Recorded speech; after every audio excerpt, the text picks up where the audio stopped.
إن الحمد لله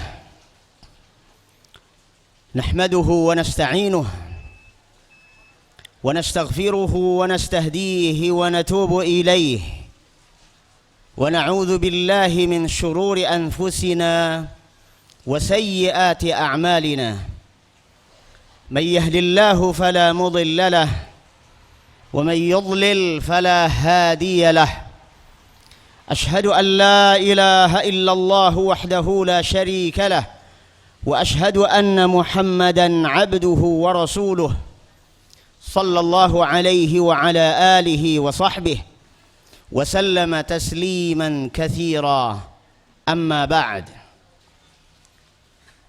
فإن أحسن الكلام كلام الله. Sesungguhnya perkataan yang terbaik adalah perkataan Allah, Al-Quranul Karim. Wa khairal huda, dan petunjuk teladan terbaik adalah huda Muhammadin sallallahu alaihi wa alihi wasallam. Sebaliknya, wa syarrul umur, hal terburuk, cara terburuk dalam beragama Islam adalah muhdatsatuha, mengikuti kreasi-kreasi baru tanpa dasar dalil, tanpa dasar petunjuk dari Al-Quran maupun sunnah Rasulullah sallallahu alaihi wa alihi wasallam. Wa kullu muhdatsatin bid'atun, dan pada dasarnya setiap kreasi baru nampaknya badi', kelihatannya bagus, kelihatannya keren, maka disebut bid'atun.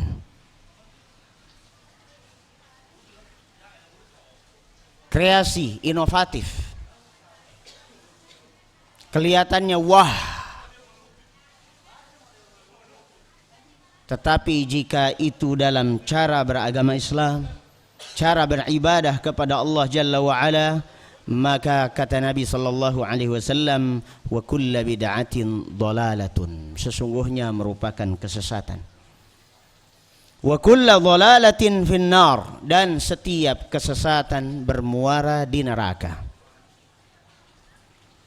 Ya ayyuhalladzina amanu taqullaha haqqa tuqatih wala tamutunna illa wa antum muslimun. Wahai orang-orang yang beriman, bertakwalah kepada Allah Jalla wa Ala dengan takwa yang benar dan sungguh-sungguh, dan jangan sampai mati kecuali tetap dalam keadaan sebagai muslimun, orang-orang yang berpegang teguh pada tauhidullah. Bertakwa dengan benar tidak mungkin tercapai kecuali dengan berbekal ilmu. Ilmu tentang apa yang diperintahkan dan bagaimana mestinya perintah itu dilaksanakan. Dan ilmu tentang apa yang dilarang dan sejauh mana larangan itu diberlakukan. Karena bertakwa adalah melaksanakan perintah. Tidak mungkin disebut bertakwa dengan benar kalau ternyata yang dilaksanakan tidak ada perintahnya. Atau ada perintahnya tapi dilaksanakan tidak sesuai dengan petunjuk bagaimana perintah itu dilaksanakan. Bertakwa kepada Allah Jalla wa Ala juga dengan meninggalkan larangan. Bagaimana disebut meninggalkan larangan kalau ternyata yang ditinggalkan justru yang diperintahkan? Maka mutlak wajib seorang muslim yang ingin bertakwa kepada Allah Jalla wa Ala dengan benar harus berbekal ilmu syar'i. Saudaraku kaum muslimin yang kami cintai karena Allah Jalla wa Ala, Ramadan telah meninggalkan kita sebulan lebih.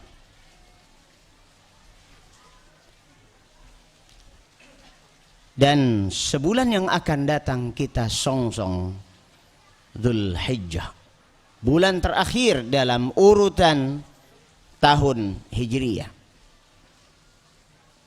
Di dalamnya ada 10 hari yang disebutkan oleh Allah Subhanahu wa taala dengan fadilah khusus, dan dijelaskan fadilah-fadilahnya oleh Nabi kita Muhammad sallallahu alaihi wa alihi wasallam.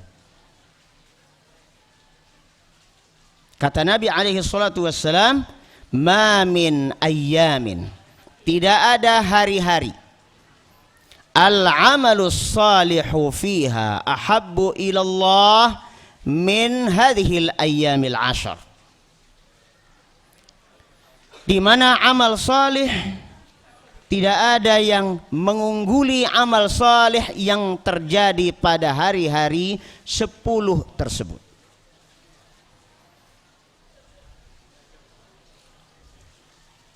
Allah Subhanahu wa taala mengisyaratkan hari-hari tersebut di dalam surah Al-Fajr. Wal fajr walayalin ashar. Walaupun terjadi perbedaan antara ulama ahli tafsir, apakah layalin ashar yang dimaksud adalah 10 terakhir di bulan Ramadan, atau 10 awal di bulan Dzulhijjah, atau 10 awal di bulan Muharram. Tetapi banyaknya hadis menjelaskan bahwa pada tataran siang harinya, maka dari seluruh siang yang ada di dalam setahun, yang afdal adalah 10 hari pertama di bulan Dzulhijjah. Adapun 10 malam, maka dari semua malam dalam setahun, afdalnya adalah 10 terakhir di bulan Ramadan, di mana ada salah satu di antaranya merupakan Lailatul Qadar. Apa yang mestinya kita lakukan pada 10 hari pertama bulan Dzulhijjah sehingga amal kita mencapai nilai yang afdal di antara semua amal yang kita lakukan pada semua siang selama sepanjang tahun? Yang pertama, amal secara khusus yang disebutkan dalam rangka 10 hari pertama bulan Dzulhijjah adalah berpuasa. Selama ini kita mungkin ada yang taunya cuma puasa hari Arafah saja, atau bahkan ditambah hari Arafah plus hari Tarwiyah. Hari Tarwiyah itu tanggal 8 Dzulhijjah, dan hari Arafah adalah tanggal 9 Dzulhijjah. Tentang tanggal 9 Dzulhijjah dalilnya jelas sahih. Adapun dalil tentang puasa tanggal 8 Dzulhijjah, yaitu hari Tarwiyah, tidak sahih. Tetapi hadis yang kami sebutkan tadi di dalam Sahih Al-Bukhari menjelaskan kepada kita bahwa sesungguhnya bukan terbatas pada hari Arafah saja. Justru dari tanggal 1 sampai hari Arafah tanggal 9. Maka afdal bagi kita berpuasa dari tanggal 1 sampai tanggal 9. Terkhusus tanggal 9 adalah hari Arafah. Maka sebulan yang akan datang atau kurang, kira-kira 4 hari kurangnya, 1 bulan kurang 4 hari ke depan kita sudah menemui bulan Dzulhijjah. Sebelum itu mari kita catat dalam kalender kita, tanggal berapa 1 Dzulhijjah. Saat itu kita niatkan untuk berpuasa. Berpuasa ini sangat besar pahalanya. Dinyatakan oleh Nabi kita Muhammad sallallahu alaihi wasallam bahwasanya 1 hari yang dipuasai oleh seorang hamba berpuasa di jalan Allah Azza wa Jalla akan menjauhkan dirinya dari neraka sejauh perjalanan 70 tahun. Kemarin ada berita orang Pekalongan nyampe di Mekah dan perjalanannya selama 1 tahun jalan kaki.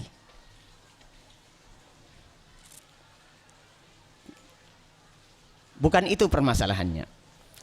Kalau dari Pekalongan ke Mekah dicapai dengan jalan kaki 1 tahun. Andaikan dia bolak-balik Mekah Pekalongan, Mekah Pekalongan, Pekalongan Mekah 70 kali dalam rentang waktu 70 tahun. Seberapa jauhnya berarti jarak itu? Ini fokusnya.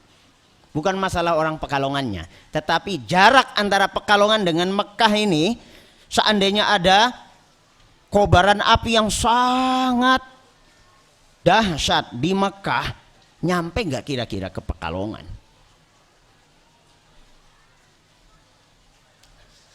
Kalau 70 kali, lebih tidak nyampe lagi. Ini berpuasa 1 hari di jalan Allah Azza wa Jal sesuai dengan syariah Allah Azza wa Jal, maka akan menjauhkan diri kita dari neraka sejauh perjalanan seandainya orang berjalan selama 70 tahun. Bulunya pun tidak kena, tidak tersengat oleh api neraka. Mari kita niati dari sekarang, kita ngetekin kalender tanggal 1 Zulhijjah kapan? Tanggal 1, 2, 3, 4, 5 terus. Adapun tanggal 9 Zulhijjahnya ini keistimewaan lebih khusus lagi. Kata Nabi alaihi salatu wassalam, "Shaumu yaumi Arafah ahtasibu 'ala Allahi an yukaffirah as-sanata allati qablahu was-sanata allati ba'dah." Berpuasa pada hari Arafah, aku berharap pahalanya dari Allah Azza wa Jal Dia berikan kepada kita agar dihapuskan dosa-dosa kita setahun sebelumnya dan setahun sesudahnya. Setahun sebelum kita berpuasa hari Arafah dan setahun setelah kita berpuasa hari Arafah dihapus.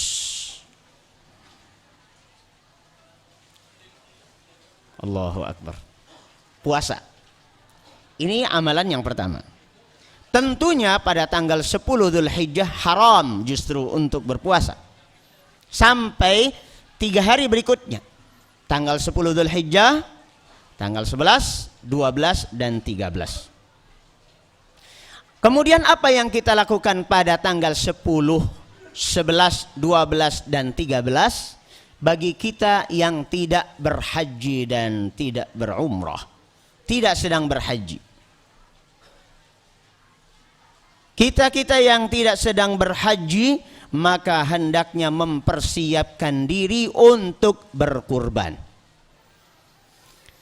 Berkurban ini tidak seperti sholat. Kalau sholat itu kita rajin sholat sekalipun, masuk masjid tiap jam sekalipun tidak akan dimintai karcis. Bayar dulu mau sholat. 10 kali sholat, 10 kali masuk masjid, tidak ada bayar karcis 1 kali pun. Tapi berkurban ini perlu persiapan. Maka perlu diingatkan jauh-jauh hari, minimal ini sebulan sebelum Dzulhijjah datang, kita ingatkan. Jangan sepekan sebelum Idul Adha baru diingatkan, mau kurban enggak? Jawabannya biasanya udah, kapan? Tahun kemarin. Nah, ketika jawabannya seperti itu menunjukkan orang ini belum paham hukumnya berkurban itu apa. Mari kita pahami hukum berkurban. Para ulama memang berbeda pendapat. Ada yang mengatakan ini sunnah muakkadah, ada yang mengatakan wajib. Terlepas dari permasalahan perbedaan pendapat, kita memiliki nabi yang sama. Nabi kita, Nabi Muhammad sallallahu alaihi wasallam, kita dengarkan dari nabi kita dulu sebelum kita dengarkan dari selain nabi. Kata Nabi kita Muhammad sallallahu alaihi wasallam, ala ahli kulli baitin fi kulli amin udhiyatun. Merupakan kewajiban setiap satu keluarga muslim, satu rumah tangga muslim, ahli bait. Disebutkan oleh Nabi di sini ahli bait. Ala kulli ahli bait. Merupakan kewajiban atas per satu keluarga muslim. Fi kulli am, pada setiap tahun. Perhatikan di sini, bukan 5 tahun sekali atau seumur hidup sekali. Yang seumur hidup sekali itu haji. Itu kewajiban seumur hidup sekali, itu haji. Kurban tidak sama hukumnya dengan haji. Merupakan kewajiban per keluarga muslim, per satu rumah tangga muslim, bukan perorangan, untuk berkurban pada setiap tahun. Mari kita pecahkan dulu hadis ini dan meluruskan pemahaman kita yang barangkali selama ini belum pas dengan apa kata Nabi. Yang diberikan, dibebani kewajiban adalah keluarga.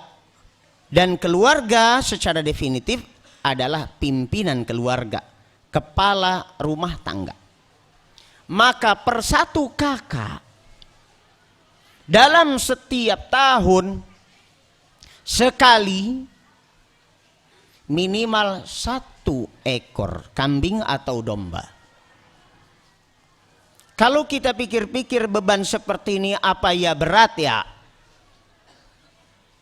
Terutama saya ingin bertanya kepada saudara-saudaraku yang aku cintai karena Allah Azza wa Jal yang masih merokok. Cobalah bertanya kepada diri Anda.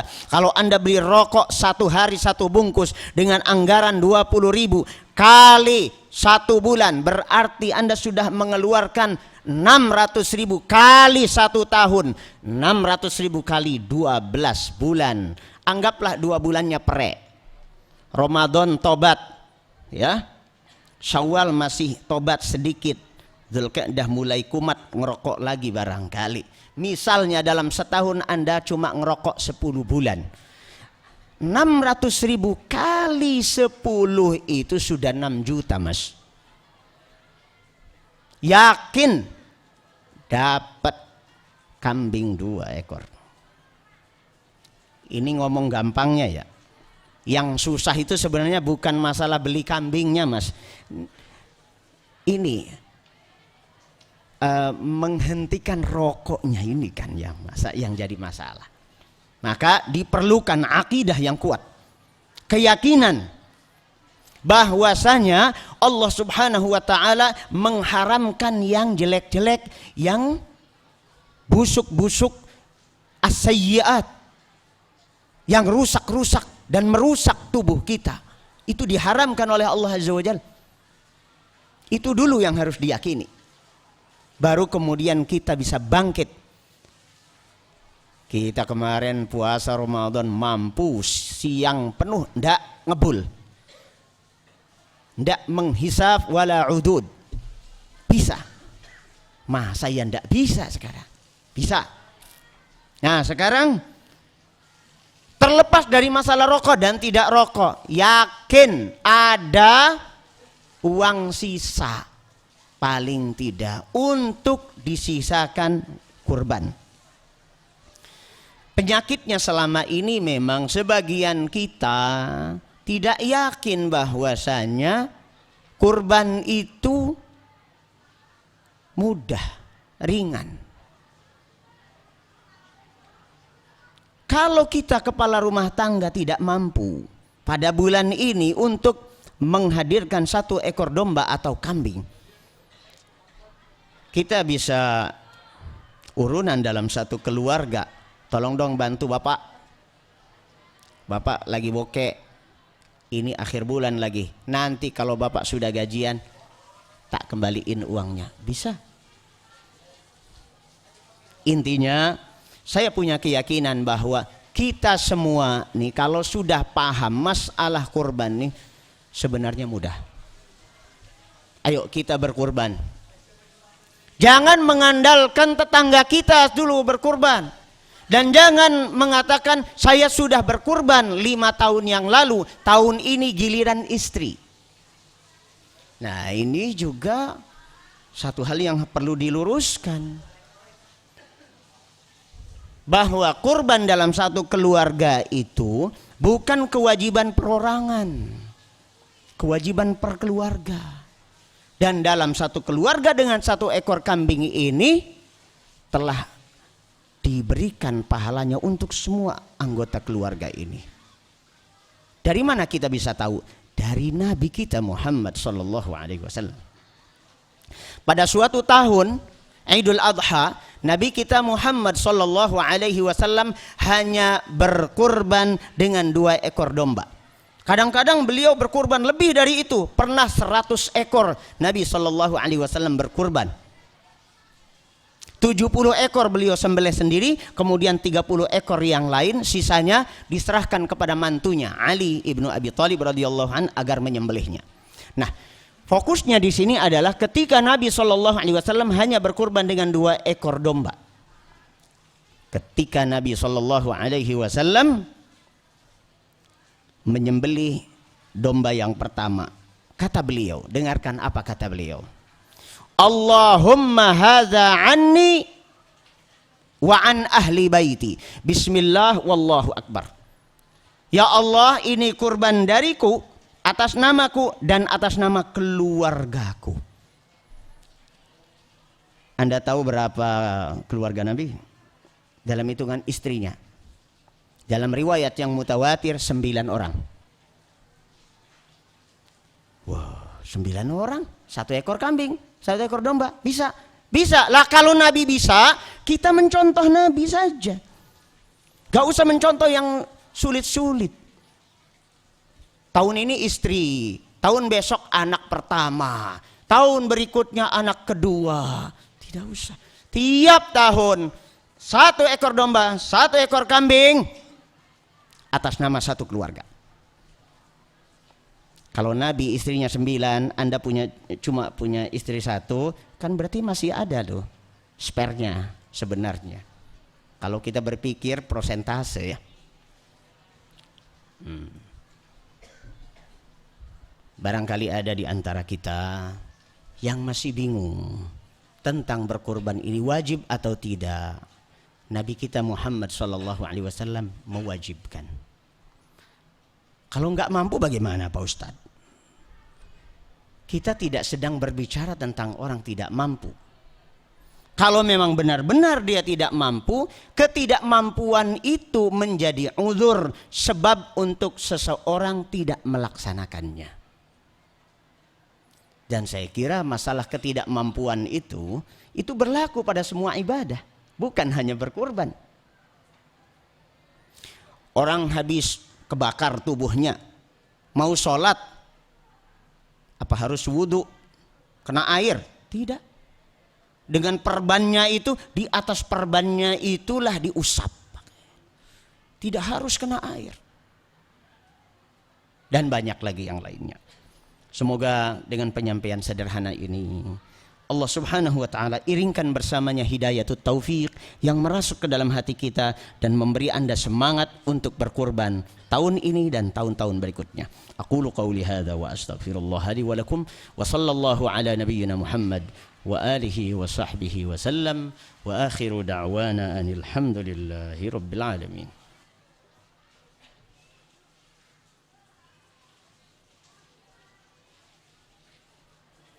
Alhamdulillah wassalatu wassalamu ala rasulillah wa ala alihi wa sahbihi wa man ihtada bihudah amma ba'd.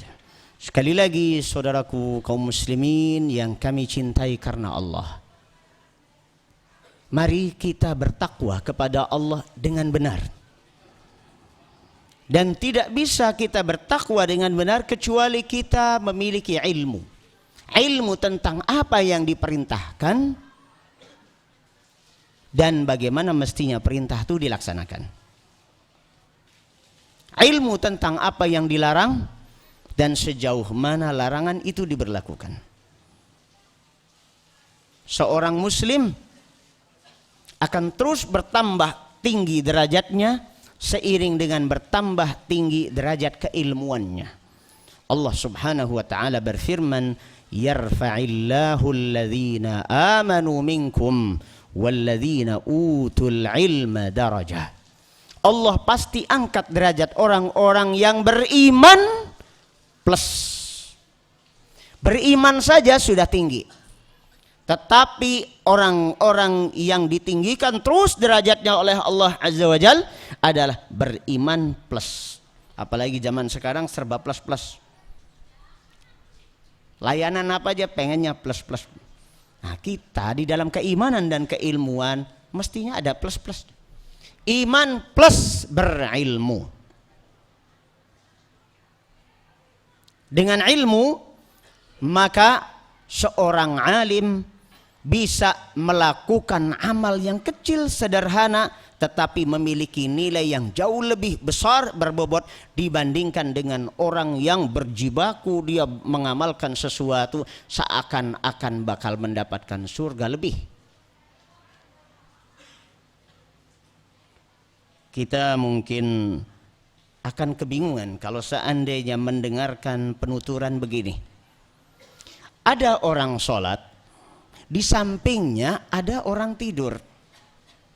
Yang sholat dapat neraka, yang lagi tidur malah dapat surga dengan tidurnya. Macam mana itu bisa terjadi?